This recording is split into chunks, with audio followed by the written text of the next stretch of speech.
This topic I wrote many years ago. It was like, आमा,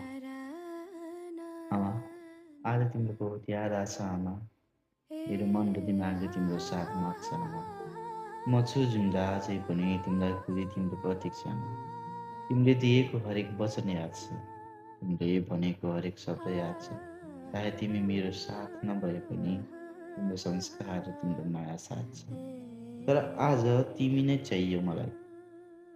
मैले भन्न सक्दैन यो कुरा तिमीलाई बाहेक अरू कसैलाई। तिम्रो कुराहरू आज सबै याद हुँदैछ। हेर आमा, आज तिम्रो छोरा बर्बाद हुँदैछ। आज यस्तो लाग्यो पहिलोचोटि कि तिम्रो साथ छुट्दैछ। हेर आमा, तिम्रो छोरा आज बर्बाद हुँदैछ। हेर आमा, तिम्रो छोरा आज बर्बाद हुँदैछ। तिमी गएदेखि आजसम्म कहिले पनि तिम्रो याद आएन। अहिलेसम्म पाइरहेको थिएँ, आज तिम्रो साथ पाएन।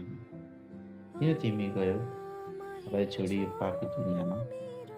म बस्दैछु आज पनि तिमी आउँछौ भन्ने तिम्रो प्रतीक्षामा। आजको दिन मलाई याद हुनेछ, तर यो दिनलाई सम्झै मन हुनेछ। अब सक्दैन मैले सम्हाल्न धेरै, तिमीले गर्दा जिन्दगी बर्बाद भयो मेरो। तिमीले छोडेर त गयो मलाई, तर काम दिएर म सक्दैन अबदेखि बाँच्न यो जिम्मेवारी लिएर। तिम्रो साथको मलाई आज ठुलो जरुरत छ। आमा, मलाई शक्ति देऊ, किनकि आज शक्तिको जरुरत छ।